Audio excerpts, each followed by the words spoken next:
Hey guys, subscribe for daily content. And if you're shopping for gear, make sure you check out the description for the newest items at some of the very best online retailers. There's also links for some of the items that I personally recommend. Thanks! What's going on YouTube? Metal Complex here, and today I've got a really interesting knife review / knife overview to share with you guys. This is the new CJRB Pyrite Light, which, believe it or not, is not only different than the standard Pyrite, or the Pyrite that we've all, become super familiar with, it's better. And I mean that. If you thought there's no way I'm going to be convinced to buy another Pyrite, right? So many of us own multiple Pyrites. This might actually do it. I really can't believe that they managed to improve it, but they really did. I'm a big fan of this. I'm going to link it down in the description. It's not expensive at all. It's literally a sub $40 knife, which I think is great. Usually there's some kind of discount code or something going on the CJRB website where you can get it for less. So it'll be linked down below. You guys can check it out if you want. It does help my channel when you use those links, but that's entirely up to you. Thanks to CJRB for sending it in. Thanks to my patrons for supporting me. Please make sure to follow me on Instagram at metal_complex and on TikTok at @the_metal_complex. Currently, these only come in green black or blue black, which they need more colors. I'm certain that they will release more colors, but as of the time of this actual recording, there's only 2 colors, so hopefully more soon. Let's go ahead and do some size comparisons. First off, let's put it up against the standard Pyrite, which is a great knife, right? But it's actually different. This knife actually measures out slightly larger. So the Pyrite Light is coming in at exactly 7.5, slightly more than 7.5 inches, whereas the standard Pyrite is coming in at about 7.25. So there's a 1/4 inch difference. The blade length on the standard Pyrite is 3 inches. The blade length on this guy is 3.25.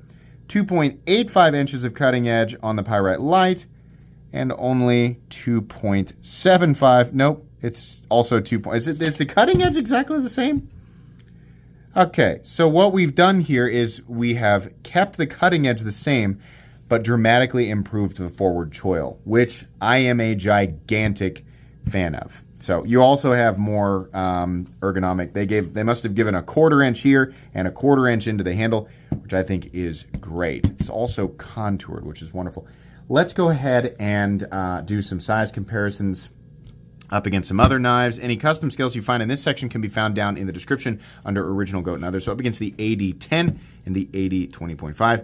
Identical in terms of overall length to the AD20.5. If my memory serves me correct, that's a 7.5 inch knife. How about up against the Spyderco PM2 and the Spyderco Para 3? About a 1/4 inch longer than the Para 3 with quite a bit more reasonable additional cutting edge there. And then finally up against the Benchmade Griptilian, or in this case the Ritter Hogue, and the Hogue Deca. Very, very similar in overall length to the Hogue Deca. I think the Hogue Deca is about a 1/4 inch longer.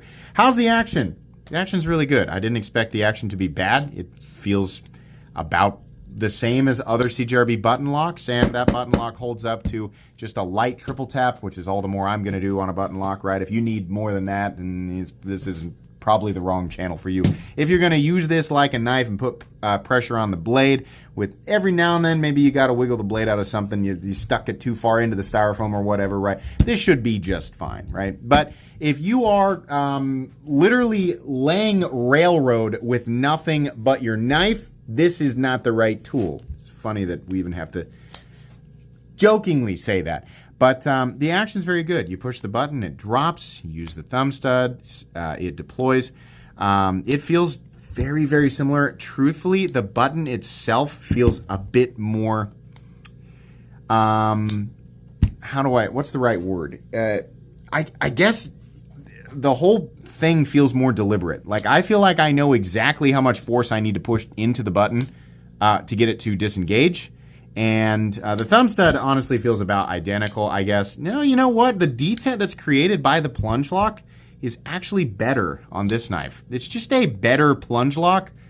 This is, a little more of a click. This one feels like it takes less pressure and maybe a little bit more mushy. Definitely more mushy on the detent. So that feels improved, and I like that. I think that that's really great. Let's go ahead and do carry profile thickness up against the Spyderco Para 3. It is thinner than the Para 3, but contoured, which is a huge deal. The standard budget pyrite models, as far as I know, are all flat, right? This is a steel one. They also have aluminum, and they have G10, probably micarta. Do they have some budget micarta ones that are contoured? I'm not really sure. But I know that they did some premium ones that were contoured, and ever since this came out, I said, you got to get these contoured. They'll feel so much better, and that's absolutely the case here. Contoured feels great. Let's go ahead and do length and height up against the PM2 and Para 3. Yeah, this is not going to be a difficult object to carry. It is indistinguishable from the standard pyrite, except for the fact that it is lighter because of the materials, which you probably could have guessed, given that it's called the Pyrite Light. But anyways, let's go ahead and weigh it. Get out my scale here. Big fan of my new scale. Really enjoying this guy. Very easy to read, very easy to see if you're watching this on TV or whatever, or your phone. The weight on this guy is 2.8 ounces, making it an ultra lightweight knife. Now, I can't remember honestly what the standard pyrite weighed, but this is going to have less steel on it no matter what, even if it's just like the G10 with the steel liners, because this has nested steel liners, and then these are injection mold plastic scales. And then we have an AR RPM 9 blade, which we have come to find out is essentially the equivalent of a spray form 440B. After Larry and Thomas did that video, that's fine. It's like a spray form 9CR18 MOV, which to my knowledge is the equivalent of 440B, which is perfectly fine for the price point that it's at. But anyways, I normally don't like injection mold plastic because it feels cheap. And usually the reason it feels so cheap is because companies like to not back it up with liners or anything that feels supportive at all. I always reference the Benchmade bug out, the standard bug out, not the different, they got a bunch of different versions, but the standard bug out with injection mold scales, they have hollowed those things out and then not backed it up with any steel whatsoever. So while I'm certain that it's plenty durable, I just absolutely hate how it feels. And I know a lot of other people have the same feelings. This is injection mold plastic that actually feels really solid due to the area that is carved out has been filled with steel. So you still have an ultra lightweight knife. By my definition, anything under 3 ounces is ultra lightweight. You still have that, but you have a knife that is durable and feels durable versus durable and feels like it's going to blow away in the wind.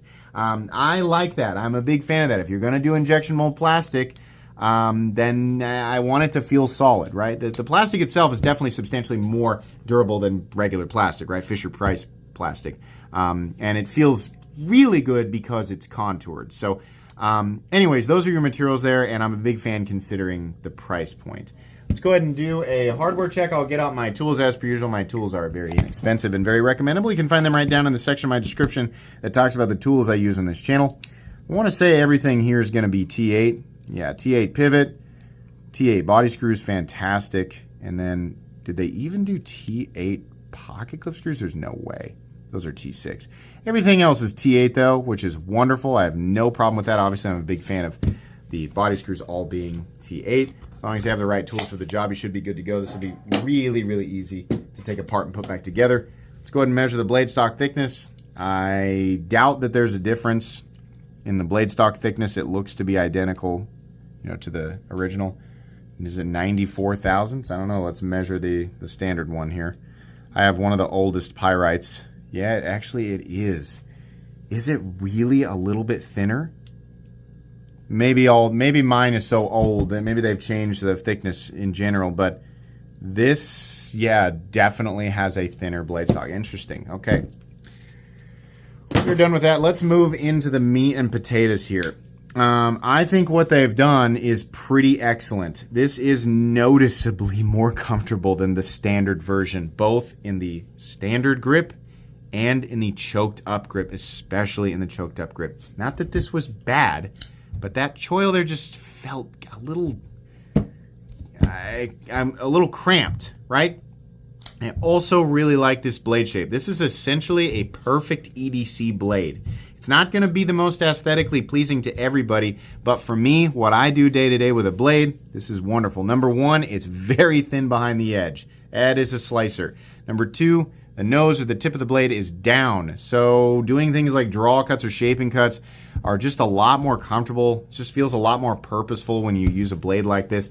But we still have belly and we still have a tip. So you have all the advantages essentially of a drop point blade. Some people will argue, I'm sure, but you got all that. Plus just being able to do your shaping cuts a little bit easier, and I love that. The geometry of this blade is wonderful. AR RPM 9 is nothing special, but it's perfectly fine at this price point, and it is beautifully easy to touch up, and it's stainless. So it's exactly the type of steel that you want on a budget blade, because you're probably not going to be babying this, right? I have no idea what the coating is. I am certain that, like, if you're watching this a year in the future, I'm certain that by now you have a bunch of different options for this. I feel like this is going to be a very, very popular model. So, but as of the time of this recording, they only have green with black. What's the coating? Probably nothing special. Probably not much better than paint, though it could be DLC. No, I'm sorry, not DLC. It's definitely not DLC. It could be PVD or Cerakote, right? But my guess is it's nothing special. So I wouldn't expect it to, be like a permanent coating or anything like that. But it's fine. I obviously want to see some non-coated versions, since this is already a stainless steel. They don't need to be coated. But as many different options as possible would be great. It'd also be cool to see more blade shapes in the future. I think this blade shape is excellent. I think it's a great blade shape to start with for this evolved pyrite.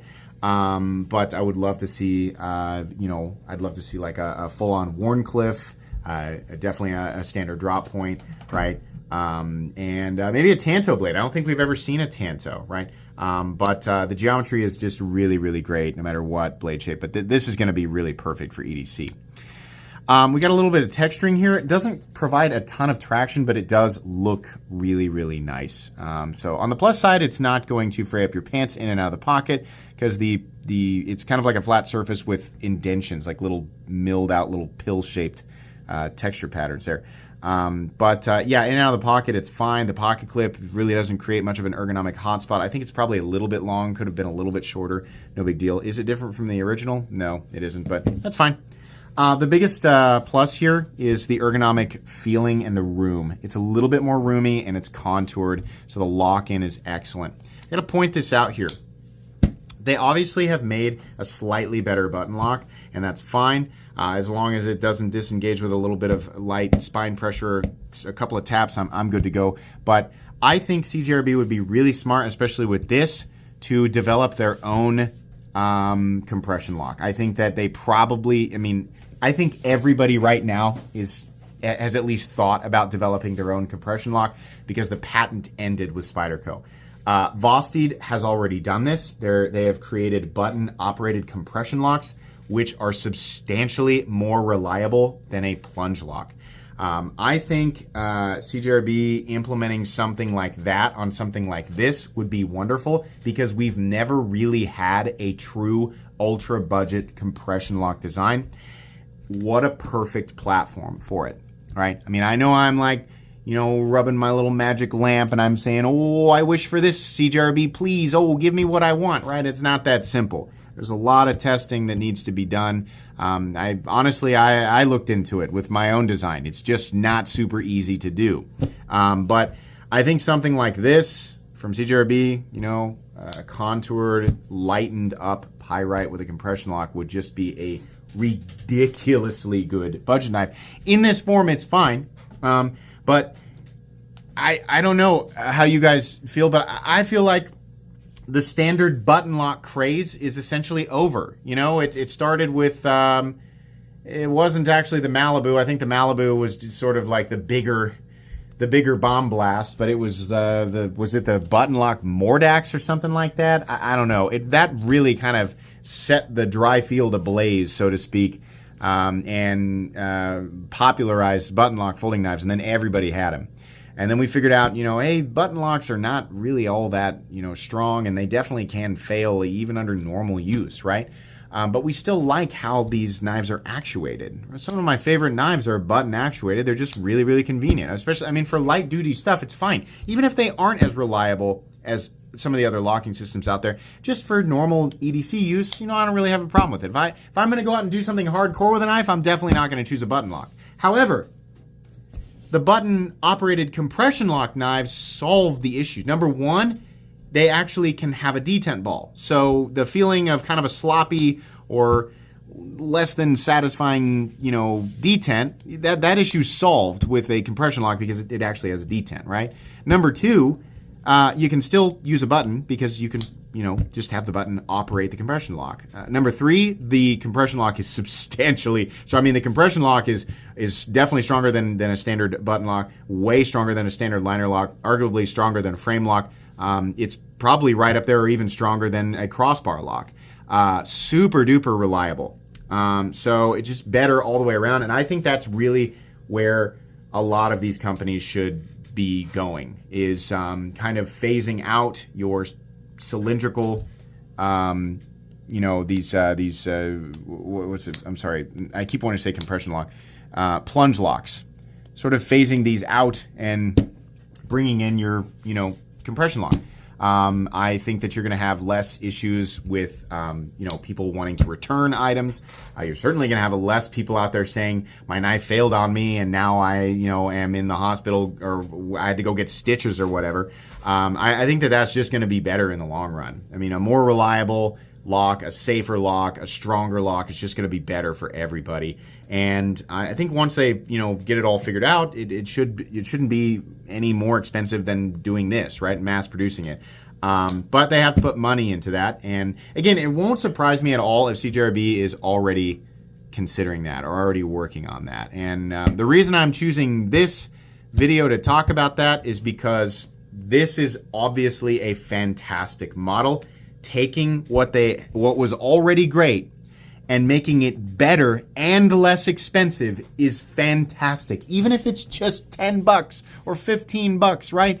That's great. I love that. They actually improved the design and made it less expensive. Not always the most desirable material, injectionable plastic for everybody, but hey, you got options. Especially with a Pyrite, you have a ton of options. They make a Pyrite for pretty much anybody. So yeah. Anyways, back to this though. You do have ambidextrous mounting positions for the pocket clip. I don't think that little slot milled out there looks bad at all. I don't think lefties will mind, considering they actually can mount the thing the way that they want to. So that's great. Just a couple of standoffs here. We do have a lanyard hole if you really like lanyards. That's fine. The pocket clip is okay. It's not my favorite clip design in the world, but it certainly works. And it is plenty deep carry. The screws are also recessed. Honestly, in and out of the pocket is a breeze. We have a stop pin located back here. No shouldering, but it doesn't need it. No blade play up, down, left, or right. A teeny tiny bit of button stick. Not that big of a deal. No pivot lash. Very, very smooth and consistent in here. And honestly, it doesn't sound all that impressive, but it really is. There's a lot more, I feel like, holding the blade in, so deploying it feels substantially more snappy, and releasing the lock also feels just higher quality in general. Also, the blade is perfectly centered. This is really cool. $39.99, which I think that's very fair. I think that's great.